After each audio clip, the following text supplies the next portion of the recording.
Iglesia Bautista Misionera del Talar le invita a escuchar el siguiente mensaje que edificará su fe.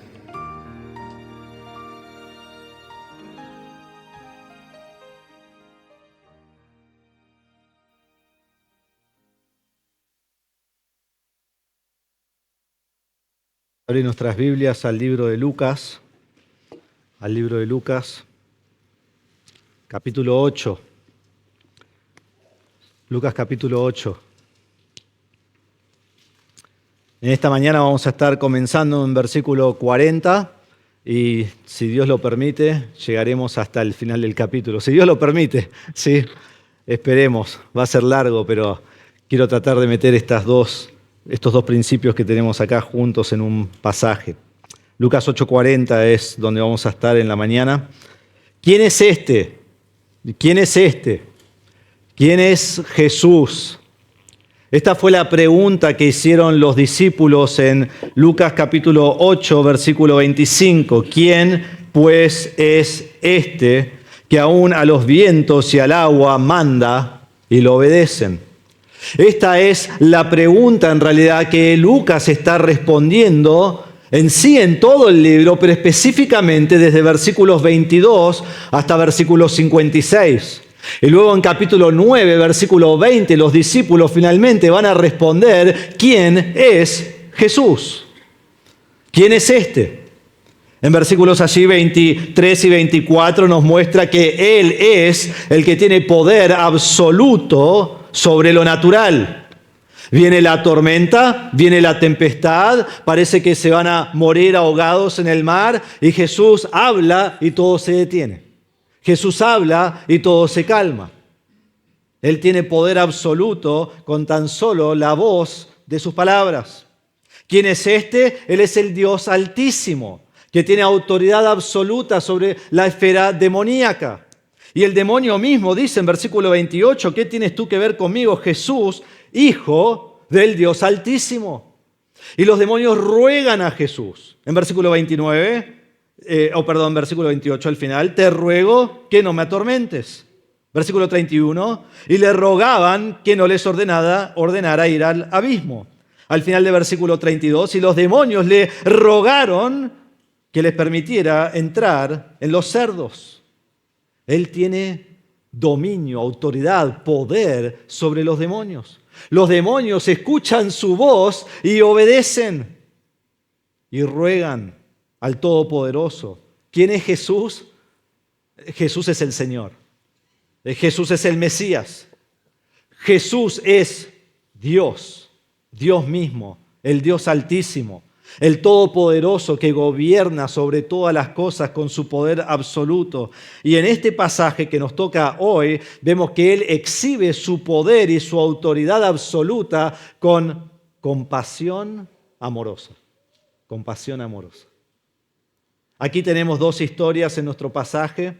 En verdad es una historia dentro de la otra historia. Por un lado, el Señor pondrá su mirada en un hombre, en una situación, en una desesperación, y mientras está poniendo su enfoque allí, vendrá alguien a él y interrumpirá lo que está haciendo para que él ponga su mirada en otra persona con desesperación. Y vemos estas dos personas y las circunstancias de los dos milagros que vemos hoy no podrían ser más opuestos. Por un lado tenemos un hombre y por otro lado tenemos una mujer. El hombre es un oficial de la sinagoga. La mujer ha sido marginada de la sociedad. El hombre es reverenciado y la mujer es humillada. Él es respetado, ella es rechazada. Él es honrado, ella es despreciada. El hombre tiene una hija de 12 años que está al punto de la muerte. Y la mujer es una mujer que ha tenido una enfermedad por 12 años. Él es el encargado de la sinagoga y ella ha sido excluida de la sinagoga. Uno lo dice así, un comentario, me gustó esta frase, dice, uno estaba en la cima de la balanza y la otra ni siquiera estaba en la balanza. Ni siquiera estaba. Estas son dos personas que no pudieran ser más diferentes, dos personas que no pudieran venir de lugares más distintos y dos personas que se encuentran en extremos opuestos del espectro social, pero los dos desesperados por la misma cura. Por la misma cura. Dos personas que no pueden resolver sus problemas en sí mismos. No hay médico que los pueda ayudar. No hay dinero que pudiera comprar su sanidad. No hay persona que pudiera suplir sus necesidades. Nada podría restablecer la salud de estas dos personas. Y es a estas dos personas en extrema necesidad que Jesús extiende su poder con compasión amorosa. Y en realidad la historia nos recuerda nuestra propia situación trágica. Nuestra propia situación trágica en este mundo caído.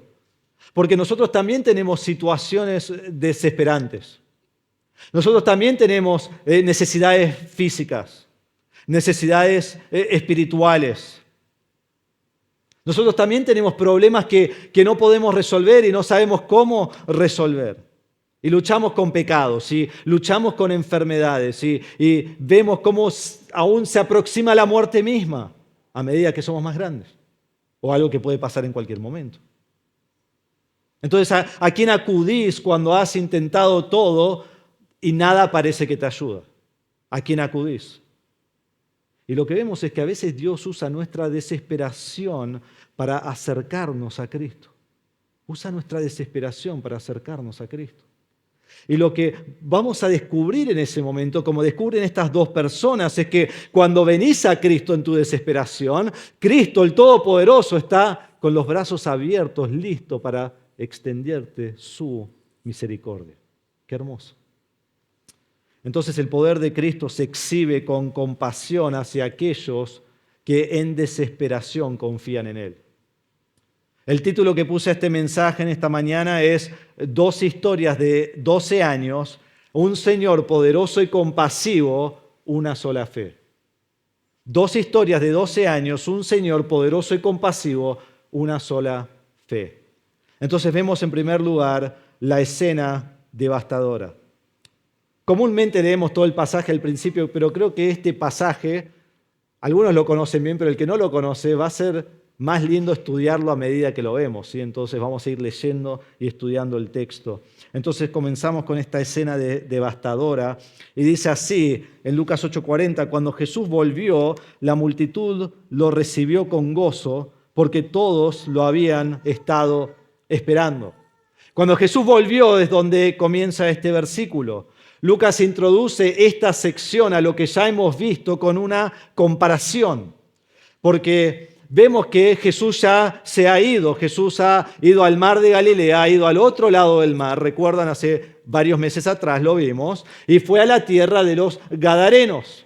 Y cuando llegó a la tierra de los Gadarenos hizo un milagro extraordinario. Había un hombre que estaba endemoniado, que tenía muchos demonios. Un hombre que la Biblia describe como loco y maniático y fuera de sí, que se cortaba y que todos le tenían miedo, que no lo podían atar, que vivía entre los muertos en los sepulcros, y Cristo le soltó las cadenas de los demonios.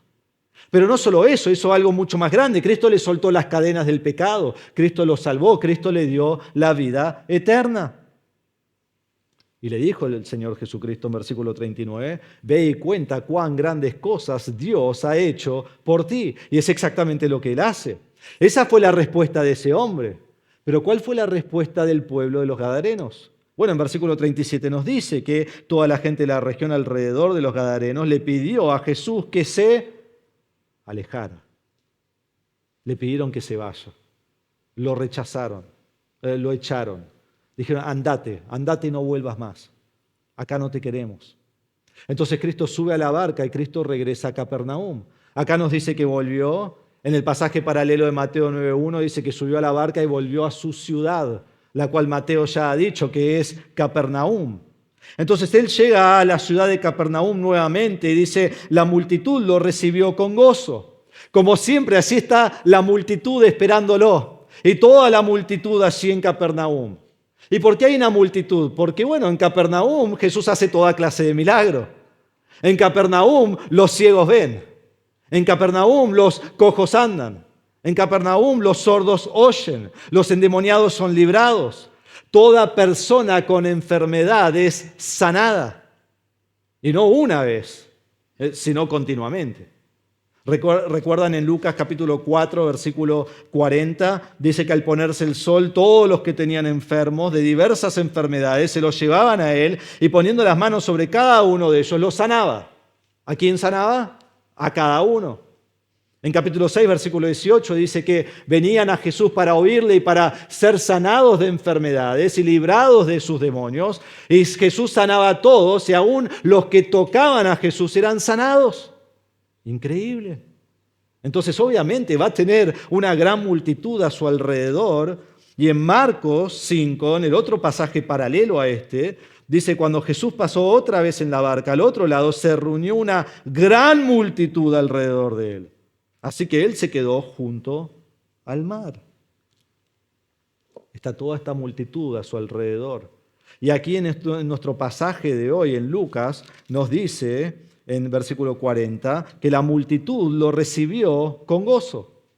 La multitud lo recibió favorablemente.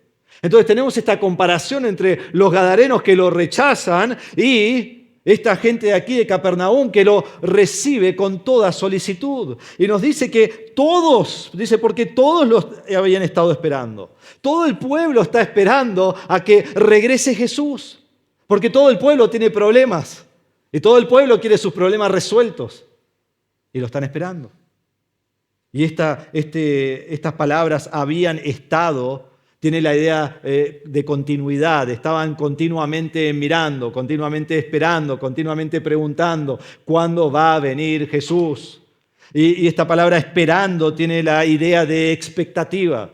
Y entusiasmo y esperanza. Entonces todo el pueblo está continuamente mirando al mar cuándo va a llegar Jesús, porque tienen esta esperanza de que cuando Jesús llegue va a arreglar sus problemas.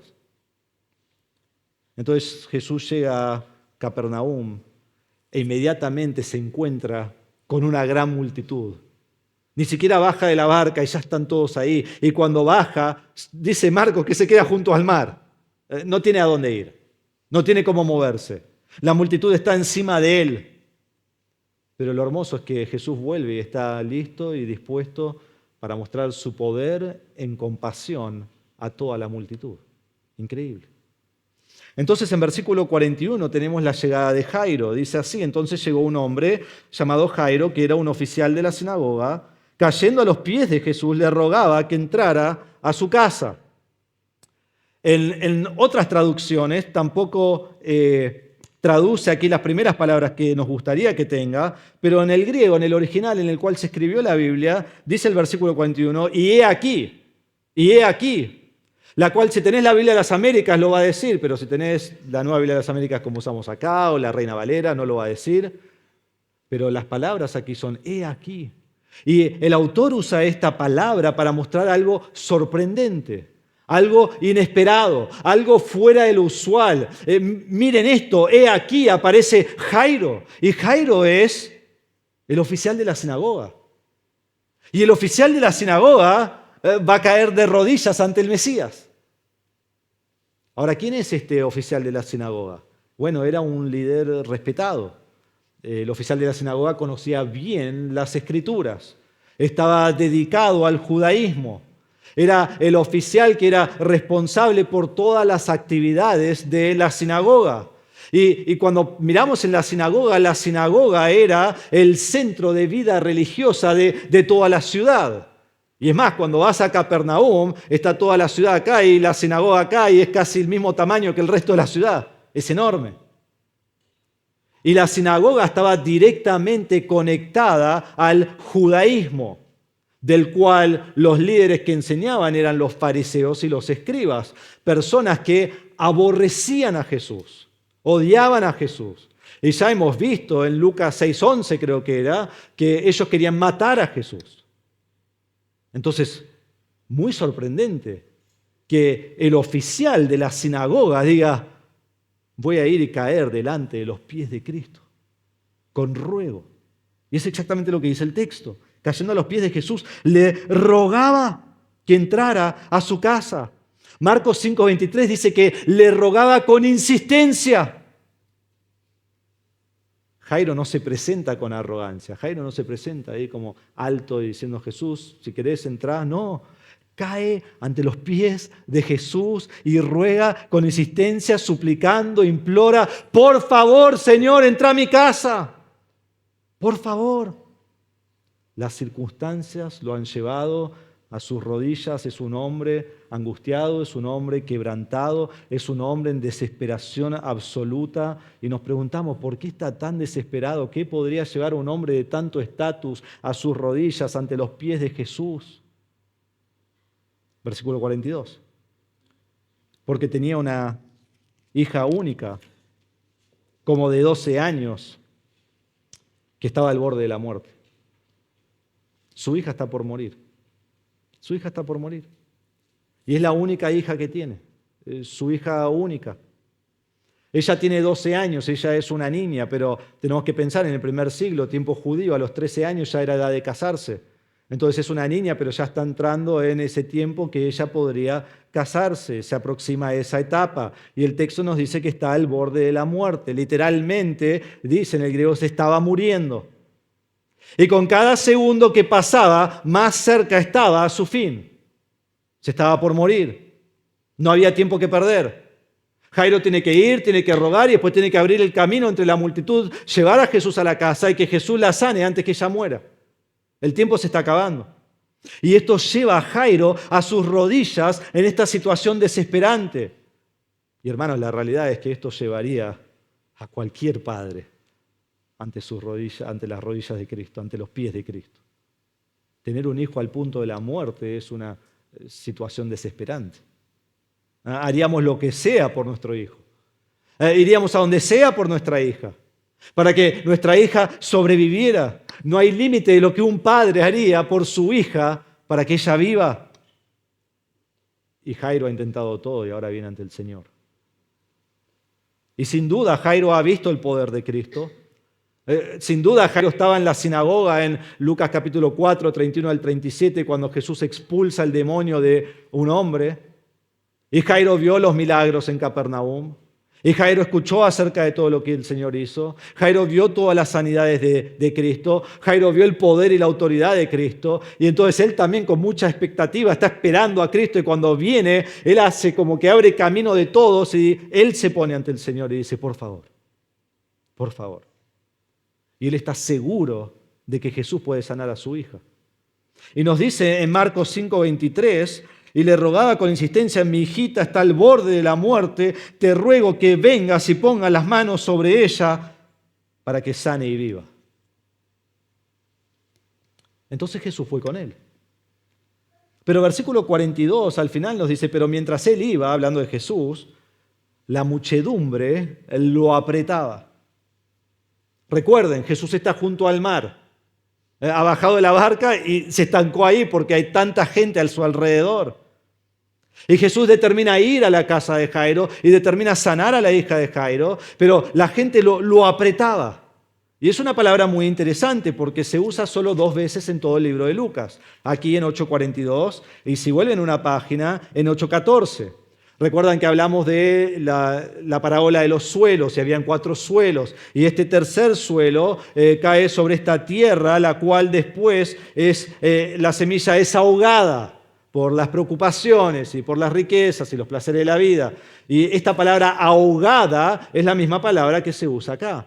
Lucas conectando la parábola a esta sección, pero también mostrando cómo la gente oprimía a Jesús y apretaba a Jesús y presionaba a Jesús, lo ahogaban.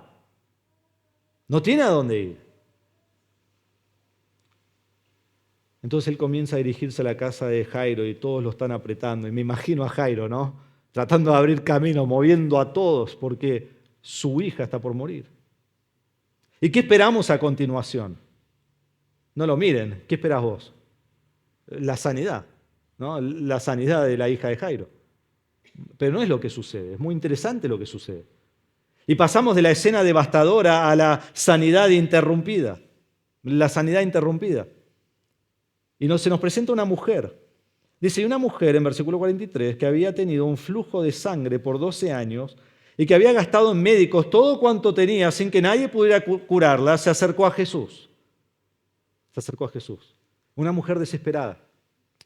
Ahora, nuestra mente, nuestro corazón, nuestras emociones están ¿con quién? Con Jairo. No me importa quién es esta mujer, yo estoy con Jairo. Quiero saber qué pasa con Jairo. ¿Qué va a pasar con su hija? ¿Va a llegar? ¿No va a llegar? ¿La va a sanar? ¿Se va a morir? Estamos emocionalmente cargados con este hombre en esta situación desesperante y en medio de la historia Lucas interrumpe todo para hablar de esta mujer. ¿Pero por qué? Porque él está contando lo que sucedió. Y lo que sucedió es que Jesús iba en camino a la casa de Jairo y esta mujer interrumpe todo en el medio de la llegada a la casa de Jairo. Entonces, en la multitud llena de personas con necesidades, porque estaba lleno, solo vemos dos, pero estaba lleno. Nos habla de una mujer. Ella sufre de una enfermedad, de un flujo de sangre. Su situación no parece tan mala. O sea, si ponemos las dos situaciones en la balanza, la situación de Jairo es mucho peor. Pero en verdad su situación es severa, extremadamente severa. Tiene una hemorragia continua. Físicamente esto produciría cansancio, falta de fuerzas, dolor continuo y quizás aún temor de la muerte, porque esto nunca se arregla y pensará que se va a morir. Pero el sufrimiento físico no se compara en nada al sufrimiento social que tiene esta mujer. Porque Levítico 15, 19 al 27 en la ley dice que todos los días del flujo de la mujer ella era ceremonialmente impura. Y todo lo que ella tocara sería inmundo. Y si alguien toca lo que ella tocó, ese sería inmundo. Y si ella tocara a alguien, esa persona sería inmunda. Entonces esta enfermedad era horrible. Porque le prohibía ir al templo y a la sinagoga. Le prohibía adorar. Le prohibía tener contacto con sus familiares y con sus amigos. Esta enfermedad la dejó totalmente marginada y aislada de la sociedad. Su situación es desesperante. Y ha sufrido en esta manera, nos dice, por 12 años. Los 12 años que Jairo ha disfrutado de su hija. Los 12 años que Jairo ha visto crecer a su niña, que ha gozado de historias y anécdotas y momentos de felicidad, con sueños de lo que será la vida de su hija, todos los años que él gozó de su hija, esta mujer, sin nombre en el texto, está sufriendo una miseria. Está sufriendo. Exactamente los mismos años. Esta mujer ha sido excluida de su familia, de la sociedad, de la posibilidad de adorar en la sinagoga y por 12 años ha estado completamente aislada. Y en este tiempo nos dice el versículo que ella ha intentado todo. Ella ha ido a todos los médicos que puede. Todo el dinero que tiene se lo paga a los médicos para que puedan quitar esta enfermedad. Y en Marcos 5:26 dice que al ir a los médicos no mejoró, sino empeoró. Cada vez está peor. Dinero no podía arreglar su problema. Los mejores médicos no podían resolver su enfermedad. Estaba desesperada al acercarse a Jesús. Entonces vemos este acercamiento en versículo 44. Dice que se acercó a Jesús por detrás y tocó el borde de su manto y al instante cesó el flujo de su sangre. Ella quiere la sanidad de Cristo. Pero es una mujer que está avergonzada, es una mujer humillada por su condición. Va en secreto a Jesús. Porque ¿qué pasa si alguien la ve? Y si alguien la expone públicamente. Y si toca a algo o a alguien y contamina a otros. Y si alguien la ve que está violando la ley de Levítico, que debía estar separada de la sociedad. Ella no puede exponerse en esta manera. Entonces ella se acerca a Jesús, pero no como Jairo que cae a los pies de Jesús, sino por atrás de Jesús. Escondida entre la multitud. Y su plan es acercarse al Señor, tocar el manto del Señor y luego irse sana y que nadie se dé cuenta. Un gran plan. Yo hubiera hecho lo mismo. Pero tiene una fe increíble, porque ella sabe que tan solo tocar el borde del manto de Jesús, ella puede ser sanada. Ahora quiero que entendamos esto porque hay mucha confusión hoy en día, pero esto no es como hoy en día la superstición de que si yo toco el borde del manto de Jesús, yo soy sano. Entonces todo el mundo está allá afuera hoy, en el siglo XXI, buscando el manto de Jesús. ¿Y dónde está el manto de Jesús? Y si tan solo puedo encontrar el manto y toco el manto, entonces tengo la sanidad. Y después sale una canción, ¿no? Que dice, si tan solo tocar el borde de su manto. No sigo cantando porque se me van a ir. ¿Y qué pasa si toco el borde? ¿Qué dice la canción? Soy libre. Soy libre de todo. No, Cristo no promete sanidad por tocar un manto. Cristo no promete eso. Y se pierde todo el sentido. Aquí lo que se exhibe es la fe de esta mujer. Está segura que Cristo la puede sanar. Y se acerca por detrás. Y toma el borde del manto de Cristo. Y esto no es que solo lo toca, la palabra tiene que ver con tomar fuertemente. Se asegura, se agarra, se adhiere al manto de Cristo. Jesús es su única esperanza. Es su última esperanza. Y desesperadamente se aferra al manto de Cristo. ¿Y vieron lo que pasa? Al instante, cesó el flujo de sangre. Inmediatamente se corta el flujo de sangre. Esta sanidad es completa. Ella no tiene que volver a Jesús y hacer ejercicios físicos. No tiene que ir a Jesús una vez por mes y, bueno, ver si esto va bien o qué más tiene que hacer y le volvió y ahora lo tiene que sacar. No. 12 años de sufrimiento, 12 años aislada y al instante desaparece. Eso es sanidad verdadera. Años y años de médicos, años y años de dinero, años y años de vergüenza y aflicción y sufrimiento, y Jesús la sana en un momento completamente y finalmente. Increíble. Esta mujer fue sanada por su fe. Fue sanada por su fe. Ahora entendamos esto, Jesús sanó a muchas personas que tuvieron fe y muchas personas que no tuvieron fe. La sanidad no es dependiente de tu fe. No es un requisito para tu sanidad. La fe no es un requisito para tu sanidad física. Pero entiendan esto, aunque Jesús sanó a mucha gente sin fe, Jesús nunca salvó a nadie sin fe. Él solo salva a aquellos que tienen fe en Él. Y esta mujer ahora sana de su necesidad física, será también salva de su muerte espiritual. Entonces vemos no solo el acercamiento de ella a Jesús, sino ahora el reconocimiento de Jesús. Versículo 45. Jesús preguntó, ¿quién es el que me ha tocado? Mientras todos lo negaban, Pedro dijo, y los que con él estaban, Maestro, las multitudes te aprietan y te oprimen. Jesús pregunta, ¿quién me tocó? En Marcos 5:30 dice que enseguida hizo la pregunta. Sintió que alguien lo haya tocado y él hace esta pregunta. Ahora recuerden, Jesús está rodeado por la multitud. Todos lo están apretando, todos están intentando acercarse a él y Jairo está tratando de abrir camino para llegar a su casa y Jairo lo único que quiere es que Jesús llegue y de repente Jesús se frena y dice, ¿quién me tocó? Ahí está Jairo, ¿no? Con el reloj de arena, ¿no? Porque era diferente. Ahí está mirando. El tiempo se me acaba. Y Jesús está preguntando quién lo tocó. Jesús, todos te están tocando. Vamos. Y toda la multitud comienzan a negarlo, ¿no? Todos lo estaban tocando. No sé quién te tocó, ¿no? Yo, por las dudas yo no te toqué, ¿no? Y entonces Pedro habla. Esta es la primera vez en todo el Evangelio de Lucas que Pedro empieza a tomar coraje, ¿no? Y empieza a aconsejar al Señor. Lo vamos a ver mucho a medida que va el libro, pero esta es la primera vez. Entonces Pedro habla.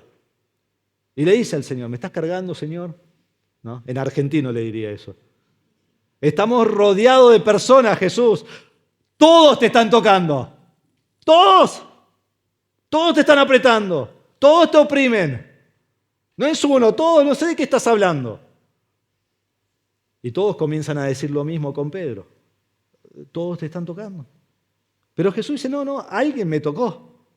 Y miren, en el 46, pero Jesús dijo, alguien me tocó porque me di cuenta de que había salido poder de mí. Ahora, nuevamente, esto no es algo místico, ¿sí? No es algo místico. que toda la gente va y lo toca y él como un superhéroe va saliendo poder, ¿no? De las piernas, de los brazos, de donde lo toquen y todo sanado y Jesús se da vuelta, wow, mirá todo el poder que tenía, ni me di cuenta. ¡Qué gran superpoder que tengo! No, no es así. Este es el poder de Dios saliendo de Dios de manera soberana y providencial para ayudar a una mujer que Dios conocía desde antes de la fundación del mundo, con la cual Dios ha estado consolando por 12 años. Esta enfermedad nos sorprendió a Cristo. El tocar de la mujer no fue una sorpresa para Cristo. Cristo no hace la pregunta para obtener información y saber quién es esta mujer y que lo ha tocado. No, Cristo lo hace con otro propósito. Pero aquí quizás uno dice, pero Cristo en su humanidad no supo. Sí que supo. Todo el pasaje se trata acerca de que Jesús es Dios. Y que Jesús tiene poder sobre la tormenta, y Jesús tiene poder sobre los demonios, y Jesús tiene poder sobre esta enfermedad, y vamos a ver, Jesús tiene poder sobre la muerte. Y ahora llego acá y digo, Jesús no es omnisciente. Sí, Él sabe exactamente lo que está pasando. Jesús no hace la pregunta para obtener información, sino que quiere exhibir su poder con compasión a esta mujer en desesperación, y entonces la va a exponer públicamente. ¿Por qué? Porque no quiere solo restaurar a la mujer físicamente, quiere restaurar a la mujer socialmente y espiritualmente. Y entonces versículo 47 dice, al ver la mujer que ella no había pasado inadvertida, se acercó temblando. Y cayendo delante de él, declaró en presencia de todo el pueblo la razón por la cual lo había tocado y cómo al instante había sido sanada. Podemos imaginarnos, ¿no? Ella fue, agarró el manto, se dio vuelta, se puso la capucha, iba caminando bien bajito, escapando, y Jesús dice, ¿quién me tocó? Y la pobre mujer, no te puedo creer, está ahí pensando, fui yo. Quiere pasar desapercibida, pero no puede. Y entonces se acerca al Señor con temor. ¿Por qué? Porque la sanidad verdadera de Dios produce temor. Imagínate que has intentado todo en tu vida por 12 años, en un momento te sana, eso va a infundir temor. ¿Quién es este que tiene tanto poder que me puede sanar en esta manera? Y ella va caminando, temblando. La palabra tiene la idea de temblar incontrolablemente. Y cae ante los pies de Cristo y habla en presencia de todo el pueblo. Habla ante Cristo y ante todo el pueblo diciendo que lo que quería hacer y cómo lo hizo y cómo fue sanada instantáneamente. Y en esta manera la mujer no solo es salva o sanada físicamente, sino que ahora el Señor la restaura socialmente. Todos saben que ella ha sido sanada y ya puede restablecerse en la sociedad. Pero Cristo no solo quiere hacer eso, sino que quiere asegurarle que ella ha sido salvada espiritualmente también. Miren versículo 48. Y él le dijo, Jesús le dijo, hija, tu fe te ha sanado, vete en paz.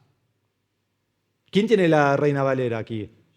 Bien, ¿qué dice? Te ha salvado. Entonces, ¿cuál es? ¿Me ha sanado físicamente o me ha salvado espiritualmente? Bueno, vuelvan la semana que... no les voy a hacer eso. ¿De qué está hablando? Bueno, indagar un poco y poder verlo en su contexto nos ayuda. Primero que nada, Jesús le dice hija. La palabra que usa acá es la misma palabra que se usó de la hija de Jairo. Otra vez intercalando estas dos historias. Y es la única vez en todos los evangelios que Jesús llama a una mujer hija, niña. Pero eso no es suficiente evidencia para ver que ella ha sido salvada de sus pecados. Pero la palabra aquí en el griego es la palabra sozo. Sozo, que a veces se traduce como sanado y a veces se traduce como salvado. Pero miren conmigo capítulo 7, versículo 50. En capítulo 7 de Lucas encontramos a esta mujer pecadora, ¿se acuerdan que vimos hace un tiempo atrás? Y esta mujer fue salva de sus pecados. Y miren lo que le dice Jesús. Y en el griego la frase es exactamente igual. Le dice a esta mujer, tu fe te ha salvado, vete en paz, vete en paz. En Lucas capítulo 17, pueden ir allí conmigo, ¿Recuerdan la historia de que Jesús sana a los 10 leprosos y 9 se van y uno vuelve, el leproso samaritano, y Jesús le habla a él y al final le dice en versículo 19 de capítulo 17, levántate y vete porque tu fe te ha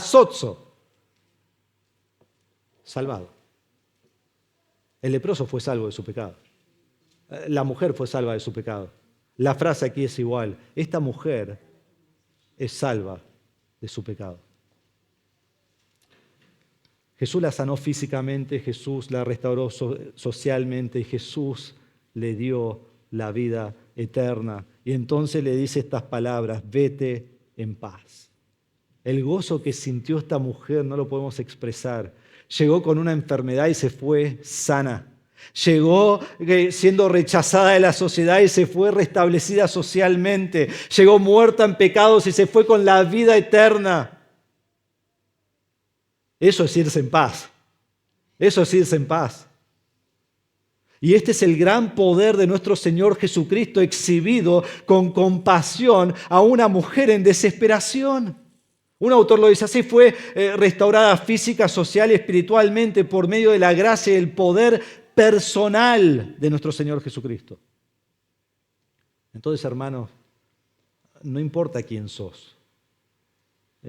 No importa cuál es tu pasado, no importa cuál es tu estatus social, ni vos ni nadie es una interrupción a la obra de Cristo. Esto nos sorprendió a Cristo, ella no fue una interrupción a su ministerio, aunque pareciera en el texto, no lo fue. Vos debes venir al Señor y Él te va a salvar. Pero el Señor me sanará como a esta mujer, porque yo lo que quiero es sanidad física, no sabes los problemas que tengo. ¿Tomará mi enfermedad física? Bueno, ahí sí tenés que quedarte conmigo, porque lo vamos a ver.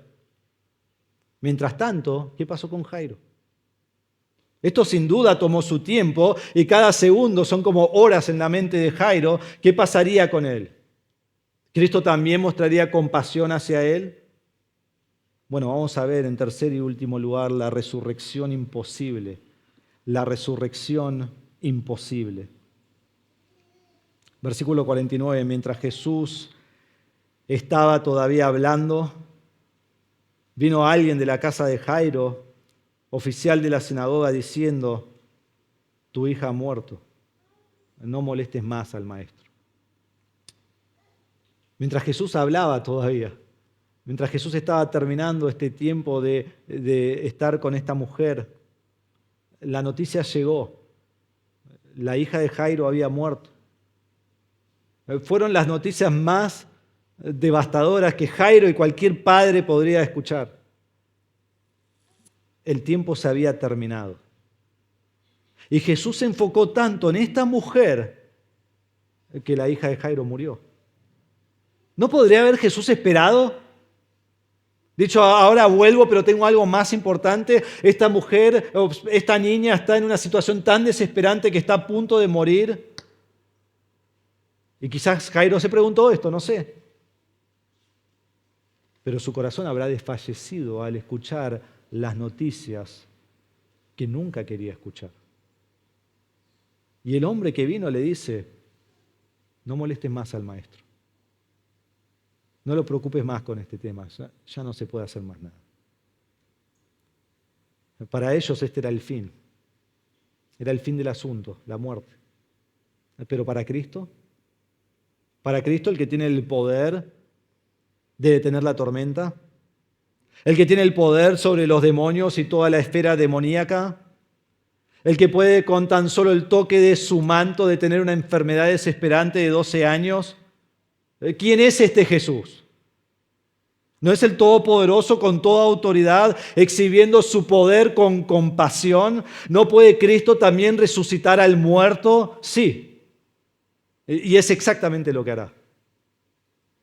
Pero te pregunto a vos, ¿vos confiás en Cristo en tu desesperación? ¿Vos creés que Él es el Todopoderoso que está obrando con toda autoridad en tu vida con compasión?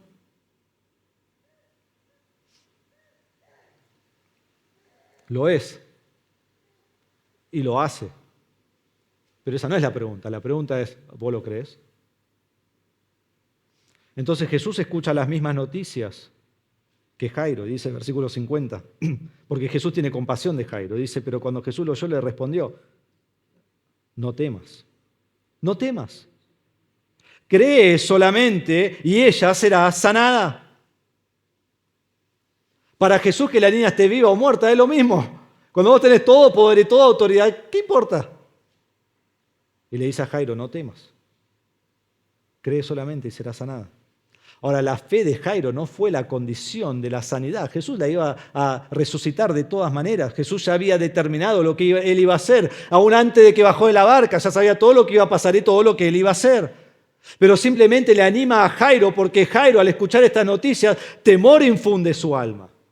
Y Jesús le dice, no temas. Vos creías que yo lo podía hacer, lo voy a hacer. Y es más, en ese momento, Mateo 9:18 dice que Jairo le dice al Señor, mi hija acaba de morir, pero ven y pon tu mano sobre ella y vivirá. Vemos que él tiene esta fe. Él tiene la fe que Jesús demandaba. Él tiene la fe que su mensajero no tenía. Él tiene la fe en el Señor Dios Todopoderoso. Sabía que Cristo podía resucitarlo. Ahora, el pasaje nunca nos dice si Jairo tuvo fe para salvación o no. Mi pensamiento personal es que con tanta fe en el poder de Dios de restaurar a su hija de la muerte, que también tendría fe para vida eterna. Pero un día nos enteraremos.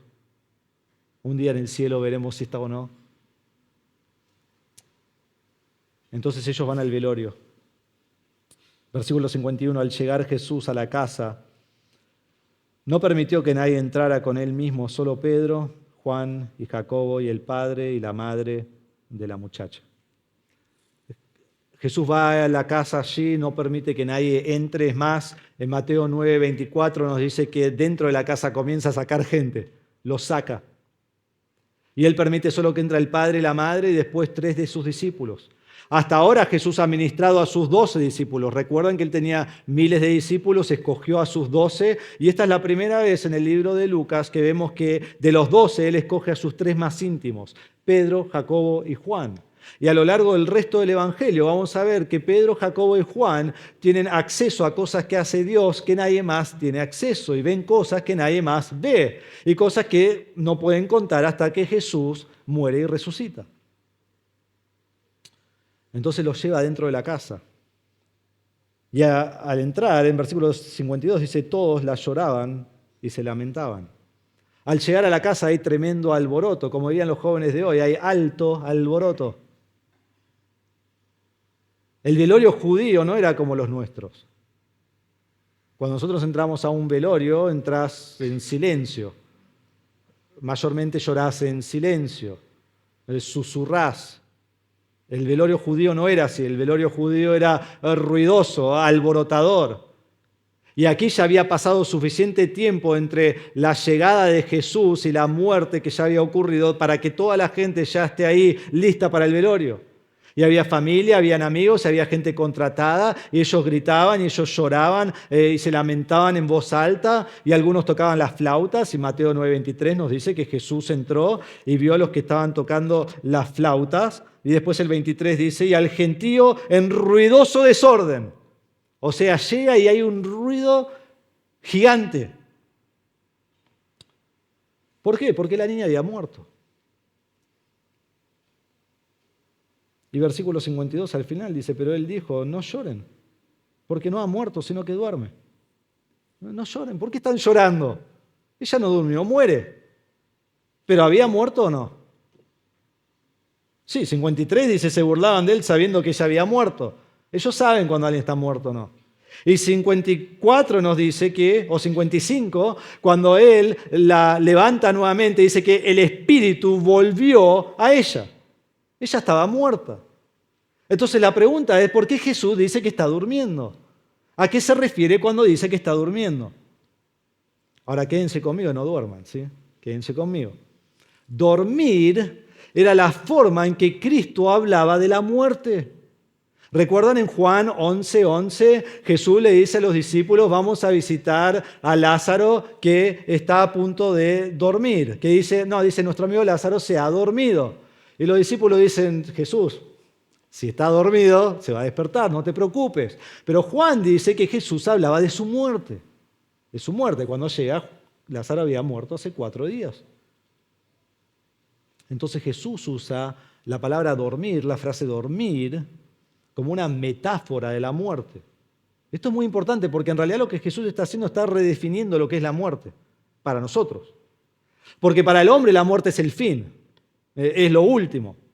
Luego de la muerte ya no hay nada. Todos nacemos, todos vivimos y todos morimos. Y cuando uno muere ya no le puedo hablar, ya no me responde, se terminó. Todo termina allí. Nada sigue a la muerte. Pero Jesús redefine la muerte. No es el fin, sino que es algo temporario como el dormir. Bueno, ¿en qué sentido? Bueno, la Biblia nos enseña que cuando nosotros morimos, nuestro cuerpo va a la tierra. Nuestro cuerpo va a la tierra. Y hay muchos pasajes que hablan de los que murieron y los que durmieron y de que su cuerpo va a la tierra. Pero cuando nuestro cuerpo va a la tierra en el momento de morir, nuestro espíritu está con el Señor, va al cielo. Jesús dijo al ladrón en la cruz, hoy estarás conmigo en el paraíso. Su cuerpo no estaba en el paraíso, su cuerpo estaba en una tumba. Su alma estaba en el paraíso. Pablo mismo dice que es mucho mejor estar ausente en el cuerpo y presente con el Señor. Entonces todos los que han muerto hasta hoy, está su cuerpo en la tierra, su espíritu con el Señor.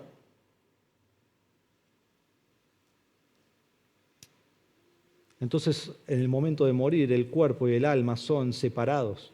¿Y qué está pasando? El cuerpo duerme. El cuerpo duerme. ¿Pero por qué dice duerme? Porque está esperando, está descansando. Y el alma está con el Señor. ¿Y qué ocurre después? La Biblia nos promete en 1 Tesalonicenses 4, 16 al 17, en 1 Corintios 15, 51 al 52, en Filipenses 3, 20, 21, los pueden leer después porque no quiero terminar muy tarde, nos promete que un día el Señor regresará. Y cuando el Señor regrese, todos tendrán cuerpos nuevos. Primero, los que están muertos.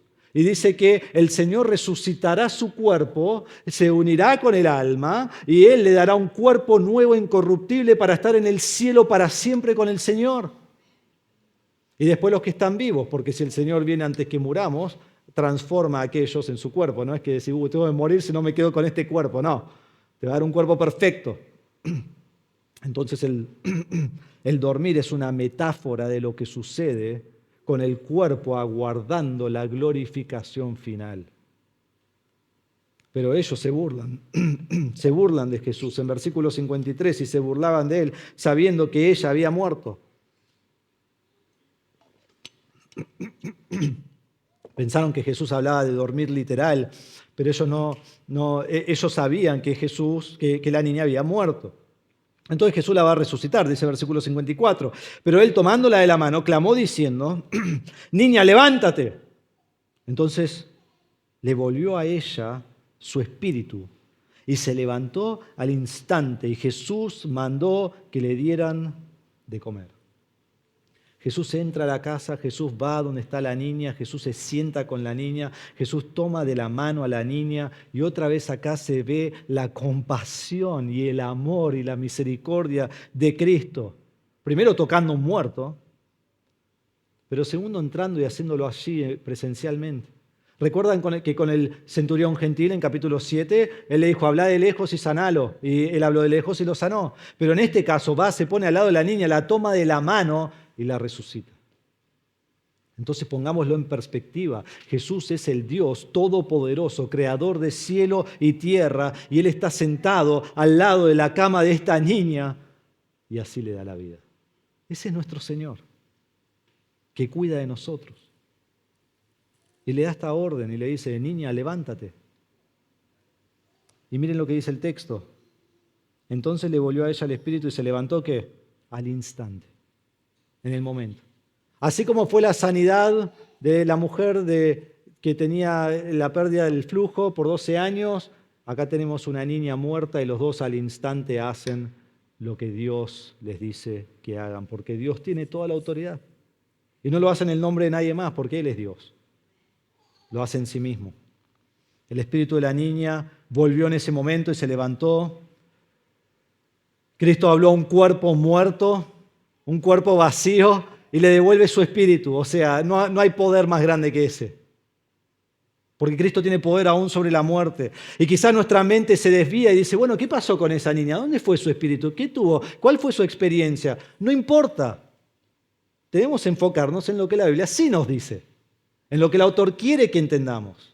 Y lo que quiere que entendamos es que Jesús tiene poder sobre la muerte. Entonces resucita a esta niña muerta instantáneamente y vemos que Jesús la sanó de verdad. Y otra vez, como vemos siempre en el libro de Lucas, volvemos a repasar cómo es una sanidad verdadera. Jesús sana inmediatamente. Jesús sana completamente. Jesús no solo sana al enfermo, sino que también da vida al muerto. No solo sana al que tiene fe, sana y resucita a aquel o aquella que no puede tener fe. Jesús es el todopoderoso, el verdadero sanador. Y debo decirlo en esta manera, no es como los fraudes de hoy. Hoy Dios puede sanar, pero ningún hombre tiene el poder de sanar. Ningún hombre. Pero cuando miramos en Cristo, vemos que Cristo exhibe su poder absoluto con compasión eterna. Ese es el punto. Cristo exhibe su poder absoluto con compasión eterna. Y esta resurrección reveló el amor tierno y compasivo que Dios tiene por los hombres. Y aún más demostró el poder de Cristo en el cual un día Él va a resucitar a todos los hombres. Porque quizás te quedaste pensando, bueno, va a resucitar a los creyentes, pero ¿qué pasa con los incrédulos? Bueno, en Juan 5:28 dice, Jesús está hablando, no se queden asombrados de esto, porque viene la hora en que todos los que están en los sepulcros oirán su voz y saldrán los que hicieron lo bueno, esto habla de los creyentes, a resurrección de vida, y los que practicaron lo malo a resurrección de juicio. ¿Qué está diciendo?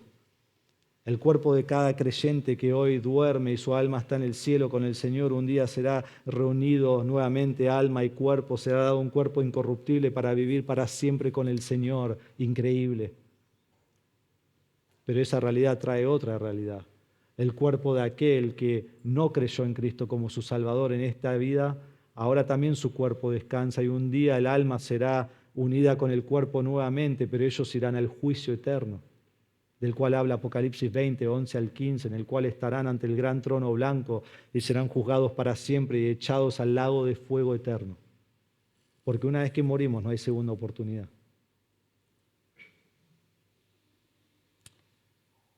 Entonces, si vos no conocés al Señor Jesucristo, temé la muerte, temela. Y viví tu vida al máximo, porque cuando mueras, el sufrimiento será terrible y será eterno. Y serás solas, y serás sin consuelo. Pero más que eso, mejor reconoce tu pecado, arrepentite de tu pecado y poné tu fe en Cristo, porque Jesucristo, quien es Dios, vino a este mundo y murió en la cruz por tu pecado. Y resucitó al tercer día, y la Biblia dice que todo aquel que cree en Cristo tiene vida eterna. Entonces, si vos hoy no crees en Cristo, teme a la muerte, que ese temor te lleve a los pies de Cristo y ruegues en desesperación y decís, Jesús, sálvame. Y cree en Él para salvación y Él te salvará. Si has creído en Cristo, no temas a la muerte. Es una loma de burro de acá al cielo, ¿sí? Vas, te morís, abrís los ojos, estás con el Señor y decís, ¿por qué no morí antes? No temas la muerte, porque lo que viene es mucho mejor, mucho mejor. Al instante la niña se levantó, habiendo muerto y con esta enfermedad que ya estaba a punto de morir, su fuerza se habrá debilitado y debilitado y debilitado. Y Jesús no solo la resucitó, Jesús le dio todo el poder que ella necesitaba para levantarse. Y Marcos nos dice en capítulo 5, versículo 42, que ella comenzó a caminar. Increíble. Porque Cristo le dio la fuerza que necesitaba. Y luego Jesús le dice, denle de comer. Probemos que es un cuerpo, no, esto no es un espíritu. Mírenla, que coma, que les muestre. Y entonces Jesús da un mandato. Y perdón, antes de eso, en versículo 56 dice, sus padres están asombrados. Sus padres quedaron maravillados. Sus padres quedaron sorprendidos. El papá que tuvo la fe de que él la podía resucitar, ahora su fe se transformó en vista, lo vio y quedó con la boca abierta. porque habrá sido increíble. Entonces Jesús le da este mandato en versículo 56. Él les encargó que no dijeran a nadie lo que había sucedido. Imagínate que es tu hija. No le cuentes a nadie, que nadie sepa. Imposible, ¿no? No poder contar eso que ha ocurrido con mi hija. Imposible que todos los que estaban allí en el velorio llorándola no cuenten, che, estaba muerta y ahora vive. Imposible que toda la multitud que está más cerca de la casa afuera, que sabe que entró a tocar a una niña muerta, ahora vive. Esto se iba a esparcir como un fuego en el bosque. Pero más que eso, ¿por qué Jesús dice eso? Y cuando leemos los evangelios, ¿no te has preguntado alguna vez, sana a alguien, hace un milagro y dice, no le cuentes a nadie? Estamos como, ¿por qué Jesús no le quiere que le cuenten a nadie? No entiendo. Entonces déjenme darle algunas razones por la cual puede ser. No sabemos con toda certeza, pero déjenme darle algunas razones. En Marcos capítulo 1, versículo 40, Jesús sana a un hombre leproso. No sana, sino lo limpia al hombre leproso, que nosotros vimos en Lucas 5:12. Y cuando limpia a este hombre, le dice al hombre, anda a presentarte ante el sacerdote, pero no le cuentes a nadie nada de lo que ha sucedido. ¿Pero qué hace el hombre? El hombre va y le cuenta a todos. Quiere que todos sepan lo que Cristo hizo por él. Al punto que el texto dice que Jesús ya no podía entrar públicamente en ninguna ciudad y tenía que ir a los lugares despoblados. Entonces, quizás porque esto frustraría su ministerio. Porque ya hay tanta gente que Jesús no puede hacer el ministerio que vino a hacer. Y el ministerio de sanidad no fue su primer ministerio, fue predicar el evangelio. Pero segundo, quizás es porque lo querrían hacer rey. En Juan 6, 14 y 15, después de que Jesús hizo una señal, dice que los hombres vieron la señal y querían a la fuerza hacerlo rey. Pero ¿saben qué? Jesús no vino la primera vez para ser rey. Jesús vino a sufrir. Jesús volverá como rey, pero su primer venida no era para ser rey. Entonces no quería eso. En Lucas 9, 20 al 22, Jesús pregunta a quién dicen los hombres que yo soy. Y Pedro dice que es el Cristo, el Dios. Y dice, versículo 21, Jesús advirtiéndole severamente, les mandó que no dijeran esto a nadie. Está como, Jesús, ¿no querés que digan esto? ¿Que sos el Cristo? Inmediatamente después, el próximo versículo, Jesús dice, yo voy a padecer, voy a morir y voy a resucitar al tercer día. Su plan desde siempre fue venir a morir en la cruz por el pecado del hombre. Jesús no quiere ser conocido como un hombre sanador. Ese no es su propósito. Su propósito es mucho más mayor. Es más que físico, es espiritual. Esta niña volvería a morir. Murió. La Biblia no lo registra, pero sabemos que murió. El padre murió. La madre murió. Pero esta es la realidad, que todo aquel que cree en Cristo como Salvador, ese tiene vida eterna, permanente con el Señor en el cielo. Y ese es el punto. Y este es el milagro de milagros. Y esta es la razón que Cristo vino a la tierra, para promulgar el Evangelio y después ser el mismo Cordero que va a la cruz, que quita el pecado del mundo. Y luego de que Él muere en la cruz, es sepultado y resucita, entonces sí se reúne con sus discípulos en Lucas 24, 46 y 47, y Él dice, salgan a todas las naciones y proclamen el Evangelio de Cristo. Es el momento. Salgan a proclamar que yo soy el Salvador. Ese es el propósito de Cristo. Entonces, cuando miramos en este pasaje, en esta mañana, vemos que el poder de Cristo se exhibe con compasión hacia aquellos que confían en Él. ¿Cómo aplico este pasaje a mi vida? Lo vi, lo entendí. ¿Y cómo lo aplico? ¿Dios sanará todas mis enfermedades? Pues tengo un montón, pastor. Ahí en la puerta te los muestro. Vos lo tocás y me lo sanás. ¿Dios sanará todas mis enfermedades? ¿Dios resucitará mi cuerpo cuando yo muera o resucitará a mis seres queridos y puedo ir al velorio y hacer una oración y se levanta? ¿Dios va a sanar mis enfermedades? ¿Dios va a resucitar el cuerpo? Sí, sí. Decís, pastor, ¿de qué estás hablando? No promete hacerlo en esta vida. Dios no promete que va a sanar tu necesidad física en esta vida. Lo puede hacer si quiere, sí, pero no lo promete. Y Dios no promete que cuando muera vas a resucitar. Y nadie lo espera, nadie va al velorio esperando que resucite. Pero en la eternidad sí lo hará. Y la Biblia nos dice que Cristo vino para sanar todas nuestras enfermedades. Y un día el Señor hará un cielo nuevo y tierra nueva y nosotros tendremos nuestros cuerpos nuevos glorificados. Y la Biblia nos dice en Apocalipsis 21:4 que Él enjugará toda lágrima de sus ojos y ya no habrá muerte. No habrá muerte. Habremos resucitado. Estaremos vivos. Y no solo no habrá muerte, sino que no habrá más duelo, ni clamor, ni dolor. Esa cintura no va a doler más. Esos ojos van a poder ver, no como los míos, que no veo nada. Van a ver. Tu cuerpo va a ser restaurado perfectamente. Y mejor de lo que fue perfecto desde que naciste. Increíble lo que el Señor Jesús hará. Y a veces queremos todas nuestras necesidades ya y queremos todo que Dios haga esto ahora, en mi vida ahora. Pero lo que el Señor tiene planeado es mucho mejor. Cuerpos perfectos, eternamente vivos con el Señor para siempre. Y eso lo ofrece a todos por creer en Cristo como su Salvador. Y Jesús dijo a Marta, yo soy la resurrección y la vida, el que cree en mí, aunque muera, vivirá.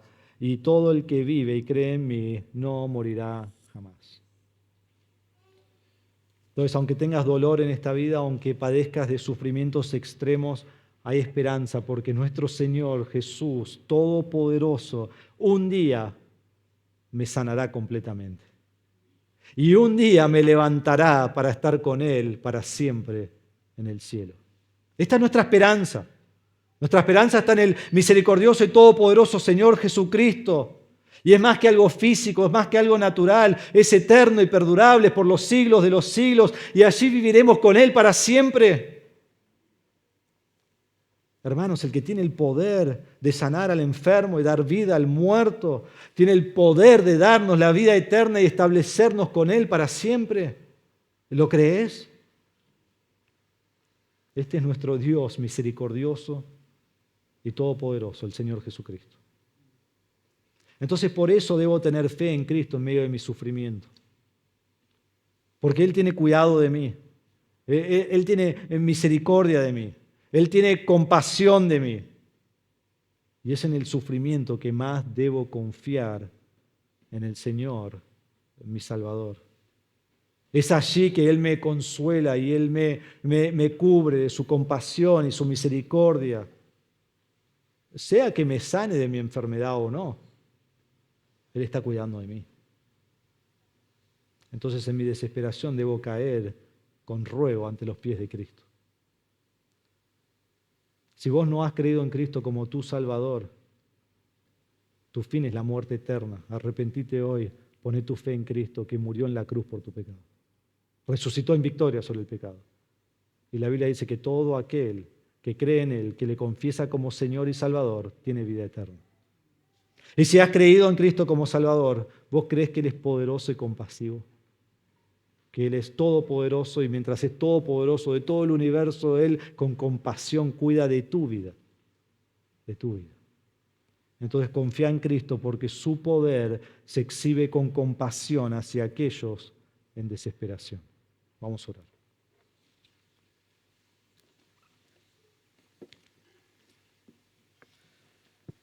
Padre, te damos gracias por tu palabra en esta mañana. Señor, quedamos en asombro de nuestro Señor Jesucristo. Jesucristo es Dios. Jesucristo tiene toda autoridad y todo poder. No hay nada que le sorprenda. No hay nada que no entienda.